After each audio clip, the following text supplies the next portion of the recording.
तो ये वाली स्टेटमेंट देते ही मुझे पता है मैं कटघरे में खड़ा हो जाने वाला हूं, लेकिन आज की स्मैकडाउन मुझे अच्छी लगी है। और भाई ये क्या हुआ, मास्क मैन तो स्मैकडाउन में ही रिवील कर दिया इन्होंने आज। Okay, hello chatters, my name is Rohit and you're watching Wrestle Chatter. तो इस वीडियो में आज रिव्यू करने वाले हैं स्मैकडाउन के एपिसोड को। अगर मैं पिछले बहुत कुछ स्मैकडाउन के एपिसोड्स की बात करूं तो ये वाला एपिसोड मुझे सही सा लगा है। तो सबसे पहले जो शो की स्टार्टिंग है उसमें ही हमको पता चलता है कि जे उसो जो कि एलिमिनेशन चेंबर में एंटर करने वाले हैं, जो कि ब्रॉन्सन रीड की एक तरीके से जगह आए थे, क्योंकि ब्रॉन्सन रीड को प्रॉब्लम हो गई है, अब उनकी तो सर्जरी भी हो गई है। तो जे उसो का स्पॉट था, लेकिन WWE ने एक एंगल खेला और उनको किसी तरीके से जे उसो को इस एलिमिनेशन चेंबर मैच से बाहर निकालना था। अब समझ में ये नहीं आया कि WWE को क्या एक हफ्ते बाद रियलाइज हुआ कि नहीं ये गलत हुआ है, जे ऊसो को वहां पे नहीं आना चाहिए था। तो एम्बुलेंस में भर के लेके जाया जा रहा है जे ऊसो को, पता नहीं किसने उनको मारा है। और पूछना भी मत WWE से ये बात, क्योंकि जेकब फाटू को भी किसी ने मारा था, वो तो हमको पता ही नहीं है कि वो किसने मारा था। तो साथ में जो है जेकब फाटू भी उनके जाते हैं, कोडी रोड्स पूछते हैं निक ऑल्डिस से, भाई ये क्या हुआ, किसी को कुछ नहीं पता। और बस वहां पे केओस सा मचा हुआ है। और उसके बाद सीधा जो ट्रांजिशन है वो ड्रू मैकिंटायर की तरफ होता है। ड्रू मैकिंटायर कहते हैं 4 लेटर्स 1 वर्ड, और उसके बाद वो कहते हैं ड्रू। आते ही वो बोलते हैं कि भाई जो भी जे के साथ हुआ देखो, उससे मेरा किसी भी तरीके से कोई भी लेना देना नहीं है। ये लोग मुझे ही मेरे शो से दूर कर रहे हैं, क्योंकि ड्रू मैकिंटायर को भी अलग से अपनी प्राइवेट सीट्स लेके ऊपर बैठ के देखना पड़ता है। और अब ड्रू मैकिंटायर की इच्छा है कि वो एलिमिनेशन चेंबर में भी पहुंचे, और अगर वो वहां पहुंचेंगे तो फिर पता है कि बहुत ज्यादा केओस और क्रिएट होने वाला है। तो निक ऑल्डिस आते हुए बोलते हैं कि देख भाई, एलिमिनेशन चेंबर से तो दूर रहे और मेरे ऑफिस में जाके बात करते हैं, वरना ये मैं नहीं कह रहा कि तुझे ऐसा करना चाहिए, बैक स्टेज भी जो सारे लोग हैं वो तुझे तोड़ देंगे। क्योंकि अपने आप ही जो ब्लेम है वो सारा ड्रू मैकिंटायर के ऊपर आ जाता है। ड्रू मैकिंटायर कहते हैं कि देयर आर 6 मैन करके उन्होंने बोला, और उसके बाद उन्होंने 5 बोला। और ये बहुत एक छोटी चीज है, आई थिंक अभी बहुत सारे लोग आप में समझ में नहीं पाएंगे मैं क्या कहना चाह रहा हूं यहाँ पे। लेकिन वो जो बोलने का तरीका था ना ड्रू मैकिंटायर का, कि पहले उन्होंने 6 मैन बोला, उसके बाद कहता ओ 5 मैन, क्योंकि एक बंदा तो उड़ गया है। वो बहुत छोटी छोटी चीजें हैं जो कि आपके प्रोमोज को, वो जो एकदम प्रिसाइज डिटेलिंग होती है ना, वैसा करके उसको बेटर बनाती है। आई थिंक ये मेंशन करने वाली कोई बहुत बड़ी चीज भी नहीं थी, लेकिन ऐसे बहुत छोटी छोटी चीजें आपके प्रोमोज को बेटर बनाती है। और ये बताता है कि आप कितने कंफर्टेबल हो जब आप अपनी रिंग में खड़े हो। तो ये ड्रू मैकिंटायर बोलते हैं कि 5 बंदे उसके लिए जो है लड़ने वाले हैं। और उतने में ही कोडी रोड्स का म्यूजिक हिट हो जाता है, और कोडी रोड्स ने आज वो वाला वर्ड बोला है अपने आते आते ही, जो बिल्कुल कोडी रोड्स के कट्टर फैंस को पसंद हो जाए, क्योंकि उन्होंने बोला नफ करके, उन्होंने फिर से चिल्ला के बोला। एक वॉइस ऑफ रेसलिंग की वीडियो में आपको बता दें कि ऐसे कोडी रोड्स इस वाले वर्ड का बहुत ज़्यादा यूज़ करते हैं, आज उन्होंने फिर से बोला।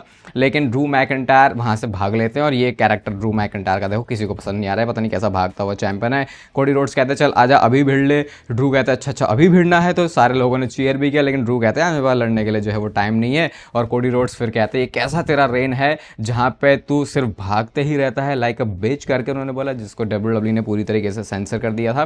फिर रैंडी ऑर्टन का म्यूजिक प्ले होता है, कहते हैं जे उसो के साथ जो हुआ वो गलत हुआ है, लेकिन कल मैं चेंबर जीतूंगा, उसके बाद मैं रेसलमेनिया में जाऊंगा, उसके बाद मैं वर्ल्ड चैंपियनशिप जीतूंगा, और 15 टाइम वर्ल्ड चैंपियन मैं भी बनने वाला हूँ। ट्रिक विलियम्स का म्यूजिक प्ले होता है, उसके बाद वो भी अपनी बातें बोल रहे हैं, 2-4 बकवास बातें वो भी बोलते हैं। फिर जवॉन का म्यूजिक प्ले होता है, और ट्रिक विलियम्स को वो टपली मार के चले जाते हैं, और रैंडी ऑर्टन को सीधा मुंह पे बोलते हैं कि भाई मैं बनने वाला हूँ यंगेस्ट चैंपियन, ऐसा करके वो भी अपने जो अरमान है उसको काफ़ी उन्होंने ऊपर रखा हुआ है। फिर एलन नाइट का म्यूजिक प्ले होता है, और बंदा आते हैं वो ट्रिक विलियम्स की वहाँ पे जो भी कोट था उसे वो पहनते हैं, उसके बाद वो रिंग में आते हैं। और उसके बाद जो उन्होंने एकदम, एक तो भाई एलन नाइट जब बात बोलता है भाई वो ऐसा लगता है कि रैप कर रहा है, जे उसो वाली स्टाइल वाली रैप नहीं, वो जो थोड़ी अलग वाली रैप होती है, एमिनेम स्टाइल वाली जो रैप है वैसे एलन नाइट बोलते हैं। और जेवॉन का वहाँ पे थोड़ा सा कैरेक्टर भी ब्रेक हो जाता है, कहते हैं वो टाइटल मेरे को बिलोंग करता है विद एवरीबॉडी सेइंग, जैसे उन्होंने बोला तो वहाँ पे फिर ट्रिक विलियम्स ने अपने वर्ड्स बोल दिए वूप दैट ट्रिक। तो एलन नाइट ने सीधा पूछा ट्रिक विलियम्स से, इस सेगमेंट मुझे अच्छा लगा वैसे बहुत ज़्यादा, वो सीधा उनसे पूछे आर यू श्योर, मतलब सही में वूप दैट ट्रिक। तो उसके बाद कहते हैं हाँ भैया, और सीधा उसके बाद एलन नाइट ने घुसंट मार दिया ट्रिक विलियम्स को। उसके बाद ये लड़ने लगते हैं रिंग में, अगर आपको आरकेओ दिख जाए तो मज़ा आ जाता है। तो रैंडी ऑर्टन ने जुवॉन को भी आरकेओ हिट कर दिया, लेकिन कोडी रोड्स और रैंडी ऑर्टन सिर्फ वहीं पर थे। अब देखो बहुत बेसिक चीज़ थी ये, क्योंकि एलिमिनेशन चेंबर के सारे पार्टिसिपेंट हैं, इनको थोड़ा सा एक बिल्ड दिखाना था, बहुत बेसिक चीज़ थी, लेकिन कई बार ऐसी बेसिक चीज़ें भी काम करती हैं। ये WWE के ओल्ड वो फॉर्मेट हैं जो हमेशा ही सही चल जाएंगे, तो इसलिए ऐसे सेगमेंट जो अच्छे लगते हैं। कुछ बहुत ज़्यादा क्रिएटिव भी आपको इसमें नहीं होना होता और अच्छे भी लगते हैं। तो कोडी रोड्स और रैंडी ओटन ने लेकिन एक दूसरे के ऊपर मारा मारी नहीं की, जो कि उनकी फ्रेंडशिप को बता रहा है अभी भी। और ये फ्रेंडशिप कब से चल रही है? उस जमाने से जब रैंडी ओटन सिर्फ कोडी रोड्स के टाइटल को देखा करते थे और सिर्फ वो देखा ही करते थे। इसके बाद नेक्स्ट आते हैं सोलो सिकोवा, और जैसे अंकल हाउडी ने बोला था भैया आके मिल लियो, मेरे से भिड़ लियो, तो इनके बीच में सिंगल्स मैच था। कुछ मूवमेंट्स थे मैच में, जैसे समोन्स वो जो स्पाइक है अपनी वो मार रहे हैं लेकिन वो रिंग पोस्ट पे लग जाती है, उसके बाद उसी राइट हैंड को बहुत ज़्यादा वो टारगेट करते हैं। सोलो सिकोवा किस करके उसके लिए जाते हैं सिस्टर एबिगेल के लिए, लेकिन उसके बाद मैंडिबल क्लॉ में उनको लगा दिया, बट एंड में जाके वो स्पाइक और हिप अटैक सब कुछ कर रहे थे, लेकिन पता नहीं कहाँ से एनर्जी आ गई अंकल हाउडी में, उन्होंने अपना सिस्टर एबिगेल फिनिशर लगा के पिन कर दिया इस मैच में सोलो सिकोवा को, और वो जीत जाते हैं। उसके बाद वो लैंटर्न ना बिल्कुल उस तरीके से रखी हुई थी, किस तरीके से जैसे चैंपियनशिप रखी रहती है, तो वहाँ पे जाते हैं फिर अंकल हाउडी, वो लेके ही जाने वाले होते, लेकिन एमएफटी ने आके अटैक कर दिया। उसके बाद वो लैंटर्न भी लेके चले जाते हैं, क्योंकि सोलो ने बोला था ये लैंटर्न ही सब कुछ है और ये हमें अपने पास रखनी है, तो एमएफटी ने उस वाली चीज़ को बहुत अच्छी तरीके से फॉलो किया है और फिर वाइट सिक्स आ जाते हैं, लेकिन तब तक इस चीज़ में बहुत ज़्यादा लेट हो जाती है। तो पता नहीं क्या था ये, आज सिंगल्स मैच था, सोलो सिकोवा हार गए हैं, क्या इसका टेक अवे है? अभी मैं ज़्यादा कुछ ये समझ नहीं पा रहा हूँ। देखो इसके बाद नेक्स्ट हमको बैक स्टेज से निक ऑल्डिस ड्रू मैकिंटायर से बात करते हुए दिखते हैं, और वो कहता है कि भाई आराम से थम जा, घर बैठे रहे, कल चेंबर हो जाएगी, तुझे तेरा रेसलमेनिया में अपोनेंट मिल जाएगा, क्यों तू भसड़ पाल रहा है? और थोड़ा सा ड्रू मैकिंटायर ने इस चीज़ पर अग्री भी कर लिया है। लेकिन फिर आती है विजन, जो कि क्या विजन है, अब इसको नाम भी देना चाहिए विजन, क्योंकि Paul Heyman, Logan Paul, Austin theory, ये 3 बंदे हैं जो कि सबसे लेटेस्ट ज्वाइनिंग है इस वाले ग्रुप के। तो आके ना वो यही बोलते हैं कि देखो अब तो जे उसो हट गया है तो आना चाहिए। अब इसमें लोगन पॉल को वो अपने डोले ऐसे करके दिखा रहे होते हैं कि देख भाई ऐसे डोले, वो कहता है किस कर ले, मेरा कंसेंट है तेरा, ऐसे करके वो अपने जो डोले हैं वो चमका रहे होते हैं। फिर उसके बाद निक ऑल्डिस ने थोड़ा सा ब्लेम डालने की कोशिश की, वो एक्यूज़ करते हैं उनको कि कहीं तुमने ही तो अटैक नहीं किया, और ऑस्टिन थ्योरी का दिमाग गर्म हो जाता है। पॉल हेमन बाद में समझाते हैं भाई अपने गुस्से पे तेरे को कंट्रोल रखने की जरूरत है, लेकिन निक ऑल्डिस ये कहता है कि चलो देखते हैं क्या लोगन पॉल को हम डाल सकते हैं, मुझे एक आध कॉल करने की जरूरत है। तो अभी स्टोरी ये थी कि जे उसो की रिप्लेसमेंट क्या होने वाला है। उसके बाद फिर बैक स्टेज से जेकब फाटो और निक ऑल्डिस की भी बातें होती हैं, जहाँ पे ड्रू मैकिंटायर के बारे में बात कर रहे होते हैं। वो कहते हैं देख तेरी भी प्रॉब्लम है ड्रू मैकिंटायर। जेकब फाटो कहता है मेरी तो सबसे बड़ी प्रॉब्लम है, तो मेरे को एंट्री चाहिए एलिमिनेशन चेंबर में, और मैं जीत भी जाऊंगा वो मैच, और फिर मैं रेसलमेनिया भी जीत जाऊंगा। तो निक ऑल्डिस ने यही सेम बात उनको भी चिपका दी कि हाँ अभी कॉल वॉल पे बात करते हैं, और अभी स्टोरी यही चल रही थी कि क्या होने वाला है एलिमिनेशन चेंबर के उस खाली स्पॉट के लिए। लेकिन जे उसो को हटाया क्यों, वो अभी भी एक क्वेश्चन है। इसके बाद Tiffany Staten versus Kairi Sen का मैच था, कुछ बताने के लिए यहाँ पे है नहीं, बस मून सॉल्ट के साथ इस मैच में जीत जाती है, और चेल्सी ग्रीन को भी टूटी फूटी चेल्सी ग्रीन खड़ी तो होती है, लेकिन उसके बाद उनको उनकी ही वो व्हील चेयर के ऊपर धक्का मार के गिरा देते हैं। फिर निक ऑल्डिस और विजन का फिर से सेगमेंट था, और इसके बाद यहाँ पे जो मैच है वो दे दिया जाता है लोगन पॉल को, कहते तुम्हें अपॉर्चुनिटी मिलेगी। पॉल हेमन कहते हैं क्या कैच है इसमें, क्योंकि इतना तो पॉल हेमन को ही पता है निक ऑल्डिस कोई काम कर रहा है या हमारा तो सगा साथी है नहीं, कुछ तो गड़बड़ करेगा। वो कहते हैं जेकब फाटू के साथ आज लोगन पॉल का मैच होने वाला है, और अगर लोगन पॉल ने हरा दिया जेकब फाटू को तो वो एंटर कर जाएगा एलिमिनेशन चेंबर में। पहले गुस्सा आता है पॉल हेमन को, लेकिन लोगन पॉल कहते हैं वेट वेट वेट भाई, मैंने सबसे महंगा अपना वो जो कार्ड है उसको बेचा है, सबसे जो ब्यूटीफुल सुपर मॉडल जो है उससे मैंने शादी करी है, तो मैं WWE का जो डेंजरस वेयरवुल्फ है उसको भी हरा सकता हूँ, मेरे लिए कोई बड़ी बात नहीं है।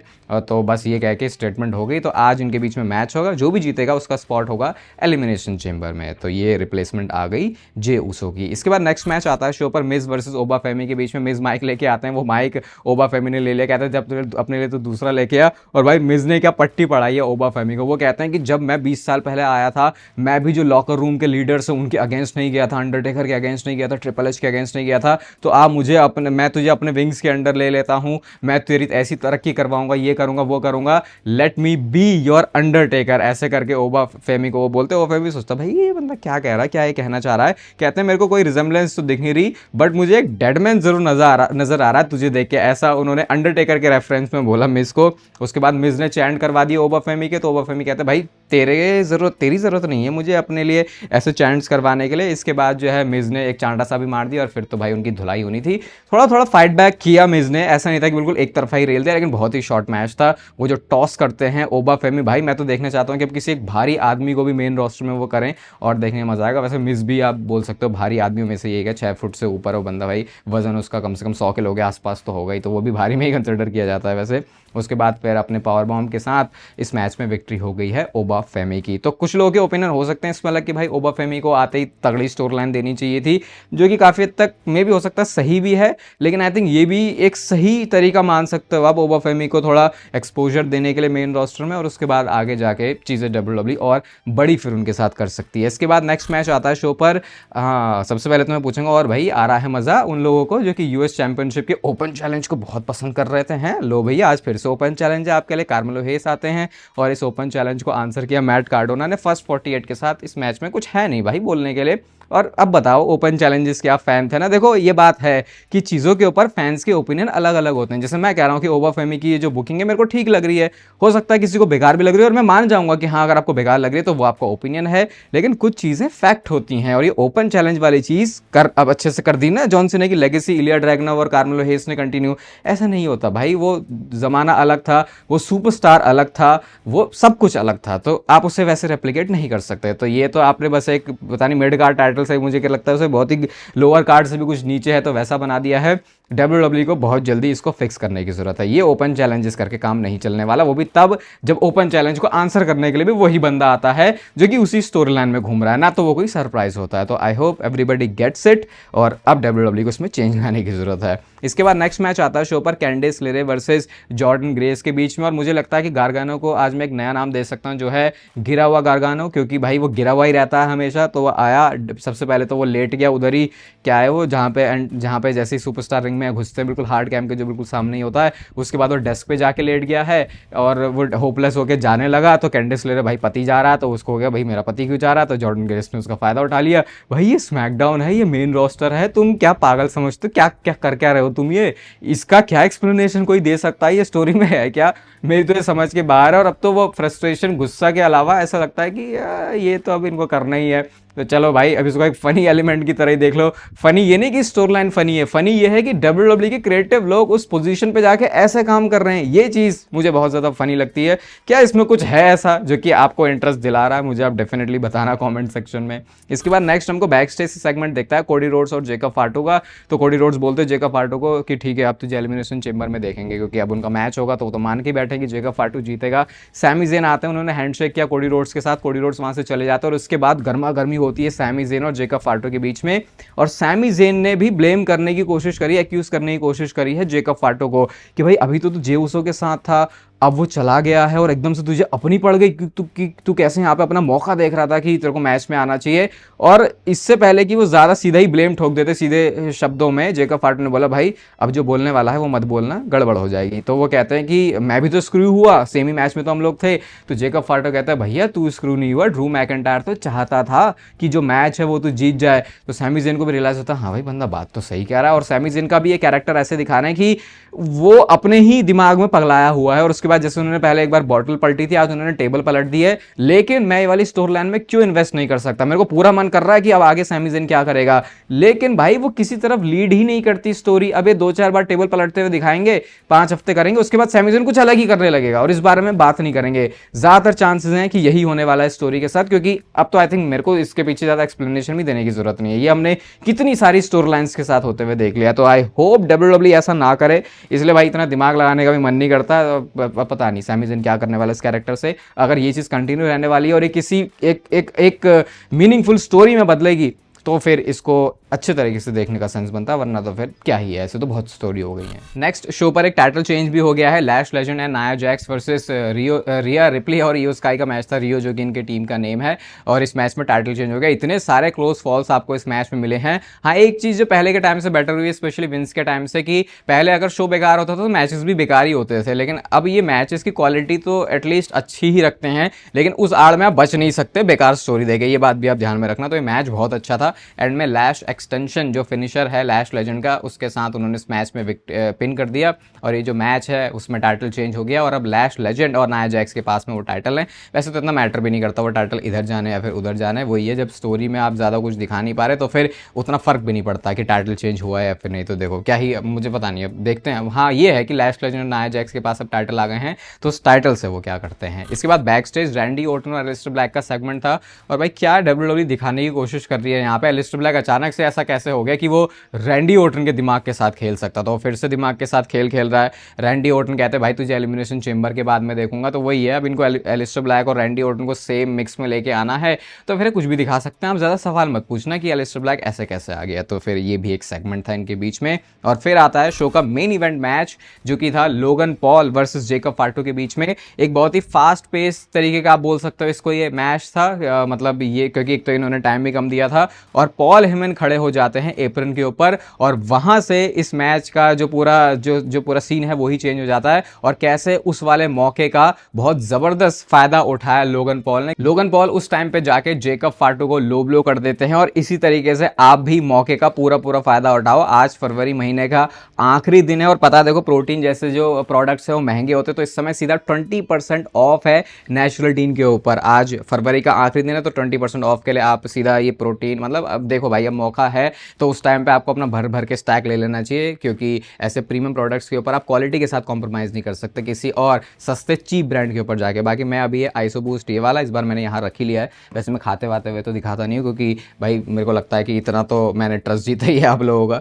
ये है दूसरा प्लांट प्रोटीन। बाकी अब प्रोटीन सेक्शन में जाके, प्रोटीन की स्पेशली इसलिए बात हो रही है क्योंकि भाई ये थोड़े महंगे उसमें प्रोडक्ट में आ जाता है ना, बाकी सारे ही नेचुरल टीन के प्रोडक्ट्स के ऊपर ऑफ है, सीधा का सीधा 20% ऑफ। सिर्फ वेबसाइट पे जाके आपको शॉर्ट में मेरा नाम ले लेना है, आरपंत इज द डिस्काउंट कोड। तो इस वाले मौके को मत मिस करना, आज वैसे फरवरी का आखिरी दिन है। तो फिर लोगन पॉल ने जैसे फायदा उठा लिया, डिस्क्रिप्शन में पिन कमेंट से जाके आप भी फायदा उठा लेना। लेकिन क्या इस चीज का सही में लोगन पॉल को फायदा हुआ? भाई उसके बाद भी जब उन्होंने पंच और स्प्लैश किया तो किक आउट कर देते हैं जेकब फाटू। वो तो अनरियली लग रहा था कि वो किक आउट कैसे हो सकता है, लेकिन ये जेकब फाटू के कैरेक्टर पे सूट करता है। बाकी और सुपरस्टार भी जब कभी करते हो बहुत फेक लगता है, लेकिन जेकब फाटू का वो नहीं लगा। उसके बाद भाई मास्क मैन निकल के आता है, और मास्क मैन ने ऑस्टिन थ्योरी को मारा, लेकिन लोगन पॉल ने बीच में ही पकड़ लिया, और बीच में पकड़ने के बाद उन्होंने मास्क उतार दिया।